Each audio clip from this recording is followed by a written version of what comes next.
Hello student, आप सभी का एक बार फिर से स्वागत है आपके ही अपने YouTube channel Shivam study line में। आज हम इस वीडियो में सीखेंगे आहार नाल। बायोलॉजी का टॉपिक है आहार नाल, जिससे एग्जाम में 5 नंबर का क्वेश्चन बनता है तथा दीर्घ उत्तर या प्रश्न बनता है। इसे हम कहते हैं मानव पाचन तंत्र भी इसे कहते हैं। आज हम देखेंगे आहार नाल के विभिन्न अंगों के नाम भी देखेंगे और उसके क्या क्या कार्य हैं, और इसका नोट्स आपको फ्री दिया जाएगा। डिस्क्रिप्शन बॉक्स में व्हाट्सएप ग्रुप का लिंक है, आप वहां से जुड़ जाइए। इस वीडियो में हम आपको आहार नाल का चित्र बनाना सिखाएंगे और उसके अंगों के नाम, उसके अंतर्गत कौन से अंग आते हैं, उन सब के बारे में विस्तार से बतलाया जाएगा। और इसका कार्य क्या है ये भी बतलाया जाए। इसका नोट्स लेना है तो आप व्हाट्सएप ग्रुप में जुड़ जाइए, आपको नोट्स दे दिया जाएगा। और यदि आप बायोलॉजी का प्ले लिस्ट बना दिया गया है, उसके सारा वीडियो नहीं देखे हैं तो देख लीजिए, उससे आपको बहुत ज़्यादा फायदा होगा। चलिए हम बढ़ते हैं अपने टॉपिक की तरफ। सबसे पहले हम आहार नाल का चित्र बनाना सीखते हैं। आहार नाल का चित्र कैसे बनता है? आहार नाल का चित्र बनाने के लिए सबसे पहले हम क्या करेंगे, सबसे पहले यहाँ पर एक मतलब ये बना लेंगे, इसे कहते हैं हम सिल कहते हैं, सिल बना लेंगे। और यहाँ पर ये जीवा यहाँ पर बना लेंगे, ये जिससे यहाँ पर जी है, यहाँ पर जो है यहाँ जीवा है, और ये मुख है। और ये श्वसन तंत्र में हम आपको बताएंगे, आगे का वीडियो आएगा तो बता देंगे श्वसन तंत्र का। और ये ग्रसनी है, ये ग्रसनी अमाशय में जाकर खुलता है, ये ग्रसनी अमाशय तक चलाया। ये डायफ्राम है, ये श्वसन तंत्र का भाग है। ये यकृत है, ये पित्ताशय, ये छोटा सा देख लीजिए, ये पित्ताशय है। और ये इतना से बड़ा देख रहे हैं आप, ये अमाशय है जिसे हम पेट कहते हैं। और यहाँ पर ये अग्नाशय है, अग्नाशय जहाँ से पित्त स्रावी, जहाँ से क्षारीय द्रव स्रावित होता है, यही यहाँ पर अग्नाशय है। और ये बड़ी आंत है और ये छोटी आंत है। और इसके नीचे देख लीजिए, इसके नीचे ये अपेंडिक्स है जिसे परिशिष्टिका कहते हैं। और ये गुदा द्वार है, और यहाँ आके हमारा आहार नाल खत्म हो जाता है। यही है आहार नाल का चित्र। आप इसे घर पर प्रैक्टिस कर लीजिएगा, ये आपके एग्जाम में पूछा जाएगा, आप वहाँ पर जाके अच्छा से बना दीजिएगा। ऐसे इसका ट्रिक वाला वीडियो लाएंगे जिसमें आपको हम बता देंगे कि कैसे इसका कैसे ऐसे आप ट्रिक के मदद से जल्दी बना सकते हैं। चलिए अब बढ़ते हैं अपने टॉपिक की तरफ। टॉपिक क्या है? टॉपिक हमारा है आज मानव पाचन तंत्र, जिसे हम आहार नाल भी कहते हैं। हाँ, देखेंगे मानव पाचन तंत्र के बारे में सीखेंगे। मानव पाचन तंत्र, मानव पाचन तंत्र क्या, मानव पाचन तंत्र को आहार नाल कहते हैं। इसके बारे में क्या लिखेंगे? आहार नाल के बारे में सबसे पहले समझ लेते हैं कि आहार नाल के बारे में क्या लिखेंगे। मनुष्य में भोजन पाचन के लिए एक नाल होता है, अर्थात जो हम भोजन करते हैं उसके पाचन के लिए एक नाल बना होता है, जिसे आहार नाल कहते हैं। इसकी लंबाई कितनी होती है? 8 से 10 मीटर। इसकी लंबाई 8 से 10 मीटर होती है। इसके अंतर्गत अब यहाँ तक हम समझ लिए आहार नाल के बारे में। आहार नाल क्या होता है ये समझ लिए यहाँ तक। अब हम देखते हैं इसके अंतर्गत कौन कौन से अंग आते हैं, उसके बारे में समझते हैं। यहाँ लिखेंगे इसके अंतर्गत विभिन्न अंग आते हैं जिसके नाम निम्नलिखित है। इसके अंतर्गत कौन कौन से अंग आते हैं? ये आहार नाल बहुत बड़ा तंत्र होता है जिसके अंतर्गत बहुत अंग आते हैं, और उन अंगों के सम्मिलित रूप को ही हम आहार नाल कहते हैं। अब सबसे पहले हम शुरुआत करते हैं किससे? मुख गुहा से। मुख गुहा, जिसे हम मुंह भी कहते हैं, मुख गुहा। यहाँ देखेंगे सबसे पहला भाग कौन सा है? मुख गुहा। भोजन का पाचन मुख गुहा से ही प्रारंभ होता है। भोजन का जो पाचन है वो मुख गुहा से ही प्रारंभ होता है। मुख में पाए जाने वाली 3 जोड़ी लाल ग्रंथि से प्रतिदिन 3 लीटर एंजाइम स्रावित होता है। मनुष्य के मुख गुहा में 3 जोड़ी लाल ग्रंथि होती है, लाल ग्रंथि होती है। ऑब्जेक्टिव क्वेश्चन पूछता है कितनी लाल ग्रंथि होती है मनुष्य के मुख गुहा में, तो आप लिखेंगे 3 जोड़ी। 3 जोड़ी डालता तो 6 है, एक जोड़ी में 2 होता है, 3 जोड़ी में 6 होगा। इससे प्रतिदिन रोज दिन 3 लीटर एंजाइम का स्राव होता है। 3 लीटर एंजाइम यहाँ से स्रावित होता है। अब ये एंजाइम का काम क्या है ये देखते हैं। यह एंजाइम क्या करता है? जो कार्बोहाइड्रेट को छोटे छोटे टुकड़ों में विखंडित कर देता है। ये एंजाइम कार्बोहाइड्रेट को पाचन करता है। ऑब्जेक्टिव क्वेश्चन में पूछता है मुख गुहा में किसका पाचन होता है? आप लिखेंगे कार्बोहाइड्रेट का मुख गुहा में पाचन होता है। चलिए हम अगले अंग के बारे में समझते हैं। मुख गुहा का आप समझ गए, इसका क्या काम है, इसके अंतर्गत कौन कौन से चीज आते हैं और इसमें क्या क्या काम होता है। यहाँ से भोजन का सबसे पहले प्रारंभ होता है। यहाँ 3 जो लाल ग्रंथि पाई जाती है, जहाँ से 3 लीटर प्रतिदिन एंजाइम स्रावित होता है, जो कार्बोहाइड्रेट को छोटे छोटे टुकड़ों में विखंडित करता है, तोल देता है। चलिए अब अगला अंग के बारे में समझते हैं, जो है ग्लसनी। ग्लसनी के बारे में समझते हैं। ग्लसनी के बारे में क्या लिखा गया है? मुख गुहा के पिछले भाग को ग्लसनी कहते हैं। मुख गुहा के पीछे बड़ा भाग है उसे ग्लसनी कहते हैं। ग्लसनी में निगल द्वार तथा कंठ द्वार होता है। ग्लसनी में क्या होता है, निगल द्वार और कंठ द्वार होता है। अब ये निगल द्वार कंठ द्वार क्या हो, निगल द्वार मतलब जिसमें भोजन जाता है और कंठ द्वार जिससे सांस होता है। निगल द्वार में भोजन और कंठ द्वार में सांस। जब हम भोजन खाते हैं तो कंठ द्वार बंद हो जाता है, या तो समझ गए।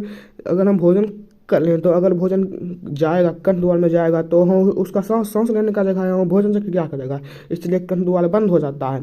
और हम जैसे ये देखिए, इधर कंठ द्वार होता है, यहाँ पर एक मुंह पर एक अथी होती है, पट्टी जैसी होती है जिसे एपिग्लोटिस कहते हैं। यही इसका काम करता है, जिससे भोजन श्वास नली में नहीं जा पाता है। जब हम भोजन करते हैं तो कंठ द्वार बंद हो जाता है, जिससे भोजन निगल द्वार में जाता है और कंठ द्वार में न जाता है, जिससे वह श्वास नली में नहीं प्रवेश करता है। अगर वह श्वास नली में प्रवेश कर जाएगा तो हमें उचकी आता है, जैसे हम कहते हैं उचकी आ गया। यही कारण है कि हमें उचकी कैसे आता है। चलिए अब अगले अंग के बारे में समझते हैं। समझ गए ग्रसनी किसे कहते हैं। मुख गुहा के पीछे का जो भाग होता है उसे ग्रसनी कहते हैं। ग्रसनी में 2 द्वार होता है, निगल द्वार और कंठ द्वार। जब हम भोजन करते हैं तो कंठ द्वार बंद हो जाता है और निगल द्वार खुल जाता है, जिससे भोजन श्वास नली में जाने से रुक जाता है। चलिए अगले अंग के बारे में समझते हैं, जो है ग्लास नली। अगला अंग कौन सा है, ग्लास नली। ग्लास नली के बारे में क्या लिखा गया है, ग्लास नली के बारे में लिखा गया है, मुख गुहा से लाल से सना हुआ भोजन कहाँ जाता है, ग्लास नली में जाता है। मुख गुहा में जो कार्बोहाइड्रेट का पाचन होता है लाल सन जाता है, लाल 3 लीटर निकलता है, जिससे भोजन लाल से सन जाता है और वह कहाँ जाता है, ग्लास नली में जाता है। ग्लास नली में कर्म कुंचन गति होता है। ग्लास नली में कर्म कुंचन गति किसे कहते हैं, ये मान लीजिए ग्लास नली, यहाँ कर्म कुंचन गति होता है। ये संकुचित होता है, शिथिल होता है, संकुचित होता है, शिथिल होता है, सिकुड़ता है, फैलता है, जिससे भोजन को धकला जाता है और वह कहाँ जाता है, और वह अमाशय में जाता है। कर्म कुंचन गति द्वारा कहाँ जाता है, भोजन अमाशय में जाता है। अब समझ गए कि ग्लास नली में कर्म कुंचन गति होती है और वहाँ से भोजन कर्म कुंचन गति द्वारा भोजन अमाशय में पहुँचता है। अमाशय में क्या होता है इसके बारे में आगे समझते हैं। और यहाँ पर एक पॉइंट है, ग्लास नली में भोजन का कोई पाचन नहीं होता। ये ग्लास नली जो अंग है यहाँ पर भोजन का कोई पाचन नहीं होता, यहाँ से सिर्फ भोजन गुजरता है और वहाँ पर कर्म कुंचन गति होता है। इतना ग्लास नली के बारे में है। चलिए अब आगे समझते हैं अमाशय के बारे में। अमाशय के बारे में यहाँ लिखा गया है, अमाशय का ज़्यादा कम होता है। अमाशय मतलब अभी हम समझ लेते हैं कि अमाशय का क्या है। अमाशय से प्रतिदिन 3 लीटर जठर रस स्रावी होती है। अमाशय से 3 लीटर जठर रस स्रावी, जैसे मुख गुहा से 3 जो लाल ग्रंथि से 3 लीटर प्रतिदिन स्रावी होती है, यहाँ पर भी वही बात है, प्रतिदिन 3 लीटर जठर रस स्रावित होता है। कौन सा रस, जठर रस। यहाँ पर एंजाइम जठर रस स्रावित होता है। जठर रस में म्यूकस, जठर रस में क्या क्या होता है, म्यूकस होता है, HCl हाइड्रोक्लोरिक अम्ल और निष्क्रिय पेप्सिनोजिन होता है। ये 3 चीज़ होता है। कौन सा, एक होता है म्यूकस, HCl हाइड्रोक्लोरिक अम्ल और एक निष्क्रिय पेप्सिनोजेन होता है। ये 3 होता है। HCl जो होता है हाइड्रोक्लोरिक अम्ल, ये निष्क्रिय पेप्सिनोजेन को सक्रिय पेप्सिनोजेन में बदलता है। यहाँ पर जो निष्क्रिय पेप्सिनोजेन है, ये HCl जो है इस निष्क्रिय पेप्सिनोजेन को सक्रिय पेप्सिन में बदल देता है। अब ये सक्रिय पेप्सिन क्या करता है, ये सक्रिय पेप्सिन जो है इसका बहुत बड़ा काम है। इसका क्या काम है, यह सक्रिय पेप्सिन जो है ये प्रोटीन को पेप्टोन में बदल देता है। जो प्रोटीन होता है हमारे भोजन में, उस प्रोटीन को पेप्टोन में बदलता है। पेप्टोन क्या होता है, पेप्टोन से भोजन का पाचन हो जाता है, प्रोटीन का पाचन हो जाता है पेप्टोन के रूप में। इसका पेप्सिन के काम है। क्वेश्चन एग्जाम में पूछता है ऑब्जेक्टिव में कि प्रोटीन का पाचन कौन सा एंजाइम करता है, आप लिखेंगे पेप्सिन करता है। ये किस तरह करता है ये बता दिए, प्रोटीन को पेप्टोन में बदलता है ये पेप्सिन। अब और इसका साथ साथ एक और काम है, यहाँ पर एक और काम होता है और वो काम क्या है, वो काम है HCl कीटाणुओं को भी नष्ट करता है। ये HCl हाइड्रोक्लोरिक अम्ल है, ये बहुत खतरनाक अम्ल है जिससे हम केमिस्ट्री में पढ़ाएंगे। ये हाइड्रोक्लोरिक अम्ल है, ये कीटाणुओं को भी नष्ट करता है। ये अगर हाइड्रोक्लोरिक अम्ल हमारी त्वचा पर गिर जाए तो हमारी त्वचा नष्ट हो जाए, वहाँ का जो चमड़ी होगा वो पूरा नष्ट हो जाएगा और वहाँ पर जो कीटाणु आता है भोजन के साथ उसे नष्ट कर देता है। और इसका एक और काम है, इसके बाद भोजन का गाढ़ा ले छोटी आंत में। अमाशय का इतना काम है, इतना काम अगर अमाशय में हो जाता है तब भोजन गाढ़ा लेई के रूप में छोटी आंत में जाता है। इसके बाद क्या आता है, छोटी आंत। अब हम समझ लेते हैं, अब यहाँ पर हम क्या समझ लिए कि अमाशय में भोजन का पाचन कैसे होता है। अब यहाँ पर शॉर्ट में देख लेते हैं अमाशय में क्या होता है। अमाशय में 3 लीटर जठर रस स्रावित होता है प्रतिदिन। अब ये जठर रस में क्या क्या होता है, म्यूकस होता है, HCl होता है और निष्क्रिय पेप्सिनोजेन होता है, निष्क्रिय होता है, ये सक्रिय नहीं होता। अब क्या होता है इसके बाद जो ये HCl है ये निष्क्रिय पेप्सिनोजेन को सक्रिय पेप्सिन में बदलता है, और ये सक्रिय पेप्सिनोजेन है, सक्रिय पेप्सिन है, ये सक्रिय पेप्सिन प्रोटीन को पेप्टोन में बदल देता है। ये प्रोटीन है, प्रोटीन को किस में बदल देगा, प्रोटीन को पेप्टोन में बदल देगा। अब ये पेप्टोन से क्या होता है, प्रोटीन का पाचन हो जाता है। आप देखें कि मुख गुहा में कार्बोहाइड्रेट का पाचन हो गया और अमाशय में ये प्रोटीन का पाचन हो गया। अब यहाँ पर एक और काम होता है, जो भोजन के साथ कीटाणु होता है, कीटाणु को जो HCl अम्ल होता है, कीटाणुओं को ये जो HCl अम्ल होता है, HCl अम्ल इसको नष्ट कर देता है, जिससे ये आगे तक नहीं जाता है और यहीं पर कीटाणु सब नष्ट हो जाता है। और इसके बाद भोजन गाढ़ा लेई के रूप में कहा जाता है, छोटी आंत में प्रवेश करता है। अब हम देखेंगे छोटी आंत में भोजन का पाचन किस तरह होता है। ये देखते हैं छोटी आंत में लिखा गया, छोटी आंत में भोजन का पूर्ण रूपेण पाचन होता है। क्वेश्चन पूछता है कि भोजन का पूर्ण रूप से पाचन कहाँ होता है, लिखेंगे छोटी आंत में भोजन का पूर्ण रूप से पाचन हो जाता है। छोटी आंत में भोजन का पाचन किसे होता है, पित्त होता है, अग्नाशयिक लस होता है तथा आंत्र लस होता है। छोटी आंत में क्या क्या होता है, पित्त होता है, अग्नाशयिक लस होता है, आंत्र लस होता है, ये 3 चीज होता है। अब ये पित्त क्वेश्चन पूछता है, पित्त कहाँ से स्रावित होता है, आप याद रखिएगा पित्त कहाँ से स्रावित होता है, यकृत से। पित्त कहाँ से स्रावित है, यकृत, जिसे लीवर कहते हैं, लीवर स्रावित। ये अग्नाशयिक लस कहाँ से स्रावित होता है, अग्नाशय। हम आपको चित्र बताएं कि अग्नाशय कहाँ होता है, और ये आंत्र लस कहाँ से स्रावित होता है, छोटी आंत से।